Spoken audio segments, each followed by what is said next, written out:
दोस्तों, आज से करीब 1200 साल पहले की बात है कि तुर्किस्तान में एक गांव था बसरा, और उस बसरा में रबिया का जन्म एक गरीब मुस्लिम परिवार में हुआ था। उस मुस्लिम दंपत्ति की रबिया चौथी संतान थी। रबिया की जो माँ थी वह बचपन में ही रबिया का साथ छोड़ करके ईश्वर को प्यारी हो चुकी थी। 12 साल तक रबिया का सर पर उसके पिता का साया बना रहा, लेकिन 12 साल के बाद पिता भी रबिया का साथ छोड़ करके ईश्वर को प्यारे हो गए। वह अनाथ हो गई और किसी तरह से अपने जीवन को वह जी रही थी। बड़े कष्ट के साथ उसका जीवन बीत रहा था। एक समय की बात है कि उसके देश में भयंकर अकाल पड़ गया, जिससे बहनों का साथ भी उसका छूट गया। और इसी तरह में किसी दुष्ट ने रबिया को बहला फुसला करके एक धनी व्यक्ति के हाथ में बेच दिया। वह धनी व्यक्ति बड़ा ही स्वार्थी और निर्दयी स्वभाव का मनुष्य था। पैसों से खरीदी हुई गुलाम रबिया पर तरह तरह के जुल्म होने लगे। गाली और मार तो मामूली बात थी। रबिया कष्ट से पीड़ित होकर के अकेले में जब वह बैठती तो ईश्वर के सामने रो रो करके अपना सारा दुखड़ा भगवान को सुना देती थी। जगत में एक ईश्वर के सिवाय उसे सांत्वना देने वाला दूसरा कोई व्यक्ति नहीं था। गरीब अनाथ का उस अनाथ नाथ के अतिरिक्त कोई होता भी कौन है। मालिक के जुल्म से घबरा करके और उससे पिंड छुड़ाने के लिए एक दिन रबिया वहां से छिप करके भाग निकली, परंतु भगवान को तो कुछ और ही मंजूर था। थोड़ी दूर जाते ही वह ठोकर खाकर गिर पड़ी और उसी ठोकर के कारण उसका दाहिना हाथ टूट गया। विपत्ति पर नई विपत्ति आ गई। अमावस्या की घोर निशा के बाद ही शुक्ल पक्ष का अरुणोदय होता है। विपत्ति की सीमा होने पर ही सुख के दिन लौटा करते हैं। रबिया इस नई विपत्ति से विचलित होकर के रो पड़ी और दोनों हाथ फैला करके भगवान की शरण लेकर के कहने लगी कि ऐ मेरे मेहरबान मालिक, मैं बिना माँ बाप की औलाद हूँ और अनाथ हूँ। जन्म से ही दिन रात यहाँ कैदियों की तरह मरती चली आ रही हूँ। किसी तरह से अपने जीवन को बिता रही हूँ। रहा सहा था वह हाथ जो ठीक था वह भी टूट गया। क्या तुम मुझ पर खुश नहीं होगे? कहो मेरे मालिक, तुम मुझसे क्यों नाराज हो?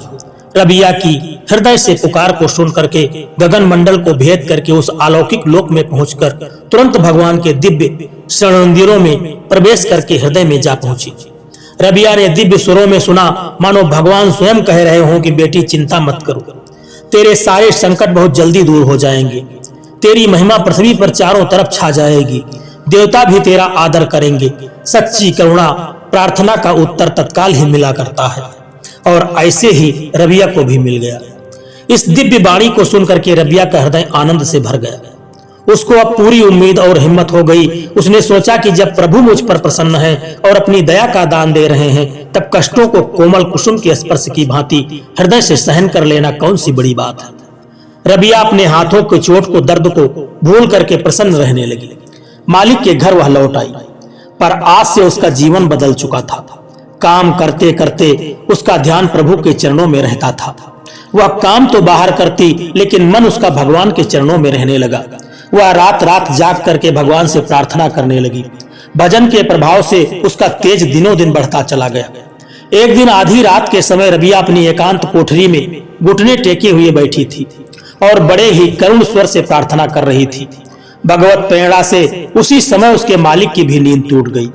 उसने बड़ी मीठी करुणोत्पादक आवाज सुना और वह तुरंत उठ करके अंदाजा उसने लगाया और रबिया की कोठरी के दरवाजे पर वह आ गया।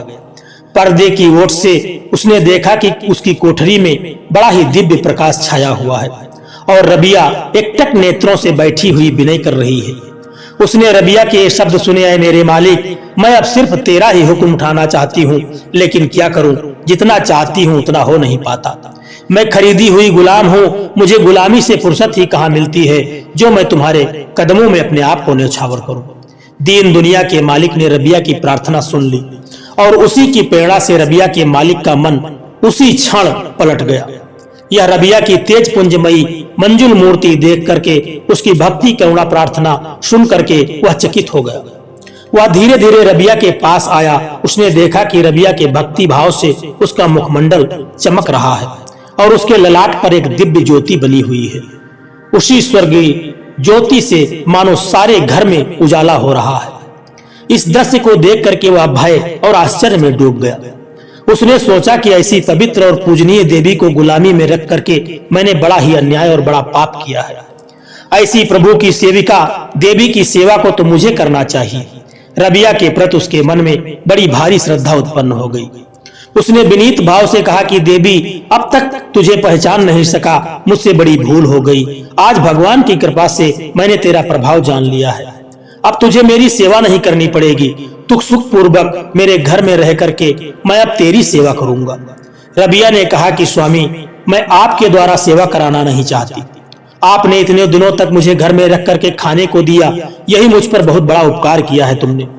अब और दया करके मुझे इस तरह दूसरी जगह चले जाने की स्वतंत्रता प्रदान कर दीजिए, तो मैं किसी निर्जन स्थान में जाकर के आनंद से भगवान का भजन कर सकूं।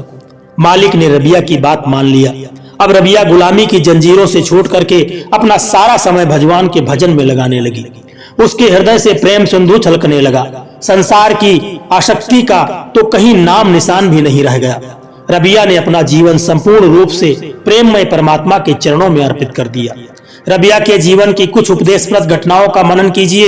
एक बार की बात है कि रबिया उदास बैठी हुई थी। दर्शन के लिए आने वाले लोगों में एक ने पूछा कि आज आप क्यों उदास बैठी हुई हो।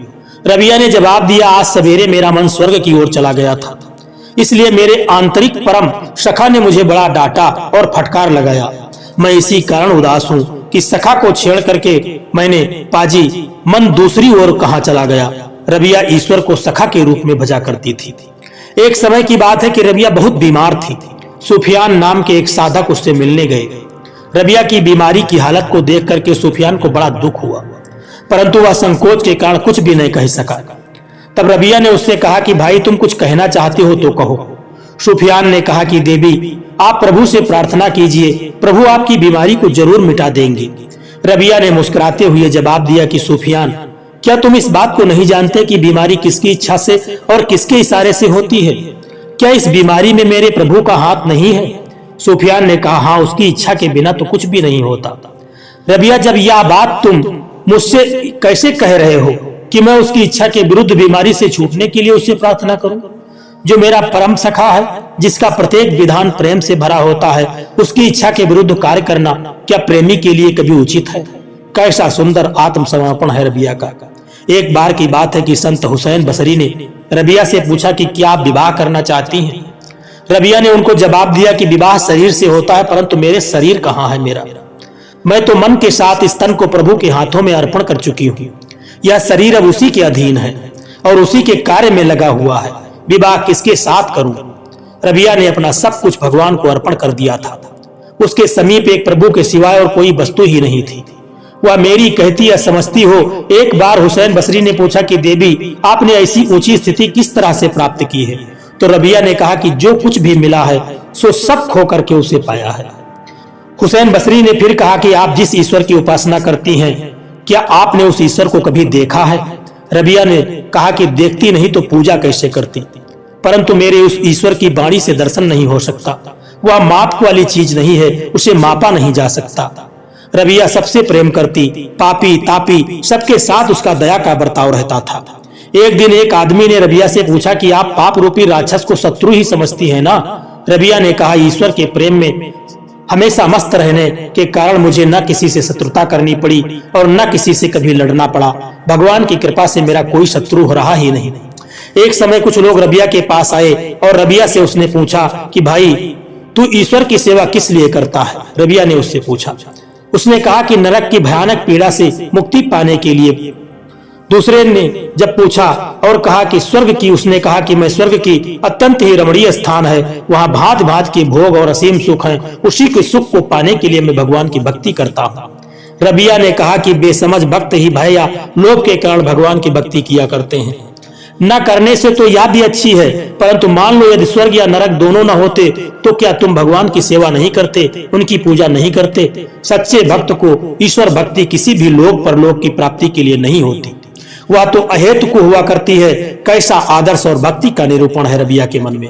एक बार की बात है कि एक धनी मनुष्य ने रबिया को बहुत फटे पुराने और चिथड़े कपड़े देख करके कहा कि तपस्विनी, यदि आपका इशारा हो तो आपकी इस दरिद्रता को दूर करने के लिए यह दास तैयार है। रबिया ने कहा कि सांसारिक दरिद्रता के लिए किसी से कुछ भी मांगते मुझे बड़ी शर्म मालूम होती है। जब यह सारा जगत मेरे प्रभु का राज्य है, जब उसे छोड़ करके मैं दूसरे से क्या मांगू? मुझे जरूरत होगी तो मैं अपने मालिक के हाथ से ही ले लूंगी। धन्य है रबिया की ऐसी निर्भरता जो उसने भगवान पर निर्भर रह करके की। एक समय एक मनुष्य ने रबिया के टूटे फूटे लोटे और फटी हुई गुदड़ी को देख करके कहा कि देवी, मेरी अनेक धनियों से मित्रता है, यदि आप आज्ञा करें तो आपके लिए जरूरी सामान ले आऊं। रबिया ने कहा, तुम बहुत बड़ी गलती कर रहे हो। वे कोई भी मेरे अन्नदाता नहीं है। जो यथार्थ जीवन दाता है वह क्या गरीबी के कारण गरीब को भूल गया है, और क्या धन के कारण ही वह धनवानों को याद रखता है? रबिया कभी कभी प्रेम के बस में बड़ी जोर से पुकार उठती। लोग उससे पूछने लगे कि कोई रो या दुख न होने पर भी आप किस लिए चिल्ला उठती हैं? रबिया ने कहा कि मेरी बाहरी बीमारी नहीं है जिसको संसार के लोग समझ सके। मेरे तो अंतर का रोग है जो किसी भी वैद्य हकीम के बस का नहीं है। मेरी यह बीमारी तो सिर्फ उस मनमोहक के मुखड़े की छवि देखने से ही मिट सकती है।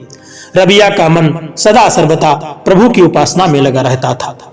एक दिन रात प्रभु का चिंतन में अपना सारा समय बिताती एक बार रबिया ने प्रभु से प्रार्थना की कि स्वामी, तू ही मेरा सब कुछ है, मैं तेरे सिवाय और कुछ भी नहीं चाहती। हे प्रभु, यदि मैं नरक के डर से तेरी पूजा करती हूँ तो मुझे नरक की अग्नि में भस्म कर देना, और यदि मैं स्वर्ग के लोभ से तेरी सेवा करती हूँ तो स्वर्ग का द्वार मेरे लिए सदा के लिए बंद कर देना, और अगर तेरे लिए ही तेरी पूजा करती हूँ तो अपना परम प्रकाश में सुंदर रूप दिखला करके मुझे कृतार्थ कर दो। रबिया का शेष जीवन बहुत ही ऊंची अवस्था में बीता। वह चारों ओर अपने परम सखा के असीम सौंदर्य को देख देख करके आनंद में डूबी रहती थी। एक दिन रात को जब चंद्रमा की चांदनी चारों ओर छिटक रही थी, रबिया अपनी कुटिया के अंदर किसी दूसरी ही दिव्य सृष्टि की ज्योति का आनंद लूट रही थी। इतने में एक परिचित स्त्री ने आकर के ध्यान मग्न रबिया को बाहर से पुकारा। रबिया, बाहर आकर देख, कैसी खूबसूरत रात है। रबिया के हृदय में इस समय जगत का समस्त सौंदर्य, जिसकी एक बूंद के बराबर भी नहीं है, वही सुंदरता का सागर उमड़ रहा था। उसने कहा, तुम एक बार मेरे दिल के अंदर घुसकर देखो, कैसी दुनिया से परे अनोखी खूबसूरती है। और रबिया ने भगवान में मन लगा करके अपने इस नश्वर शरीर को 135 ईस्वी में समाप्त कर दिया और इसे त्याग दिया था। दोस्तों, भक्त रबिया की कहानी आपको कैसी लगी है, एक प्यारा सा कमेंट करके जरूर बताना। और यदि वीडियो आपको अच्छा लगा है, पसंद आया है, तो वीडियो को एक लाइक करके चैनल को सब्सक्राइब करने की भी कृपा कर देना। जय श्री कृष्णा, राधे राधे।